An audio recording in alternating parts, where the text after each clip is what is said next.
संविधान बचाओ रैली को लेकर हमारे साथ में और मेहमान लगातार बने हुए हैं। शांति प्रसाद भट्ट जी का रुख कर लेते हैं, केंद्रीय प्रवक्ता उत्तराखंड क्रांति दल की ओर से। और अभी भी हमारे साथ में शिव प्रसाद सेमवाल जी भी जुड़ रहे हैं, अध्यक्ष राष्ट्रीय रीजनल पार्टी की ओर से। स्वागत आपका भी सर। पहले शांति प्रसाद जी का रुख कर लेते हैं। शांति प्रसाद जी, कांग्रेस की संविधान बचाओ रैली कितना असर दिखा पाएगी? मैं सही गलत की बात नहीं कर रही, कितना असरदार होगी? क्योंकि हम कुछ भी करते हैं, बीजेपी करे, हम करे, यूकेडी करे, जरूरी होता है उसका असरदार होना। अगर आपने कोई इवेंट किया, कोई काम किया, कोई मकसद से आपने कुछ भी किया, क्या वाकई उसका असर हुआ? ये बहुत जरूरी होता है। आपको लग रहा है कि संविधान बचाओ रैली के माध्यम से वाकई संविधान की रक्षा को आतुर नजर आ रही है कांग्रेस पार्टी, या क्योंकि अलग अलग नेताओं पर एक्शन हो रहे हैं इसलिए ये करना जरूरी था? देखिए गरिमा, जो आज आपने डिबेट रखी है, इसके मूल पर अगर मैं जाऊंगा तो इसकी सार्थकता समझ में नहीं आएगी। पैनल में तीनों जो पैनलिस्ट हैं, इनकी बात को कोड करके मैं अपनी बात रखूंगा। भारतीय जनता पार्टी की जो प्रवक्ता हैं बहन रमन, उन्होंने कहा कि अगर कांग्रेस के लोग संविधान रक्षा के लिए नारे लगाते तो निश्चित रूप से लगता कि कांग्रेस संविधान की चर्चा कर रही है, संविधान को बचाने की चिंता पर लगी है। ऐसा ग्राउंड पे दिखा नहीं, सब अपने अपने नेताओं का जिंदाबाद पे लगे थे और उन्होंने यहाँ कोड करके कांग्रेस को राजनीतिक रूप से नंगा कर दिया। उसी तरीके से मैं कांग्रेस के प्रवक्ता की तारीफ इस बात को लेकर करूंगा कि वो लीड से भटके नहीं। उन्होंने भारतीय जनता पार्टी के सवालों पे जवाब न देकर संविधान बचाने की बात कही। जैसे चुनाव आयोग भाजपा का आयोग बन गया, ईडी भाजपा के अधीन होकर काम कर रही है, इसी तरीके से रिजर्व बैंक भी भाजपा के अधीन है। बड़े बड़े उद्योगपतियों को लोन देकर माफ किया जा रहा है।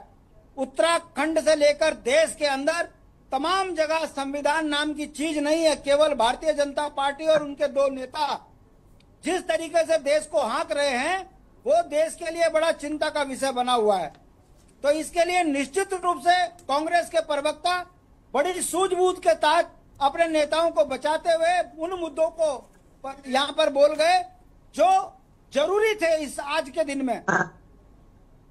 जो हमारे पत्रकार भाई हैं, इन्होंने कहा कि कांग्रेस बटी हुई है गुटों में।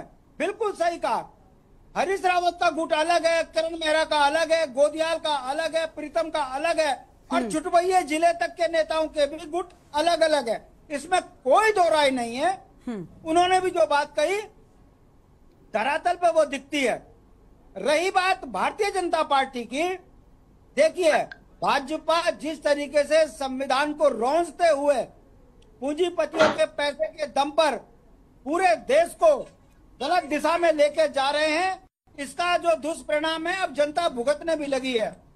जो लोग 5 किलो राशन में खुश थे, वही लोग बोलने लगे हैं कि यदि संविधान नहीं बचेगा तो इस देश की एकता और अखंडता के लिए बहुत बड़ा खतरा होगा।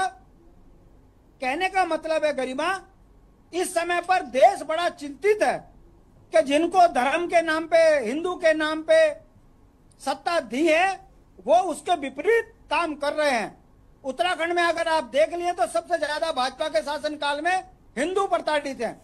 चाहे वो अंकिता की हत्या देख लीजिए, चाहे उत्तराखंड के नौजवान बच्चों के रोजगार का मामला देख लीजिए, चाहे उत्तराखंड में सैनिक बाहुल्य क्षेत्र के अंदर अग्निवीर बनाकर इन्होंने सेना में नौकरी के अधिकार छीनने का मामला देख लीजिए, या पेंशन खत्म करने का मामला देख लीजिए।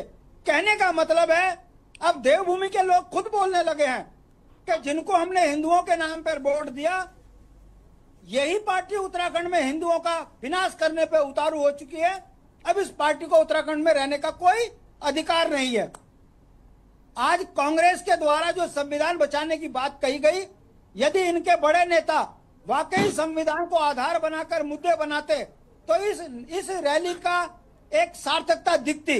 मगर दुर्भाग्य है कि गुटों में बटी हुई कांग्रेस अपने अपने नेताओं का जिंदाबाद करते रहे और प्रवक्ता यहाँ पर संविधान बचाने की बात कर अपने नेताओं को बचाने का प्रयास करते हुए दिखे।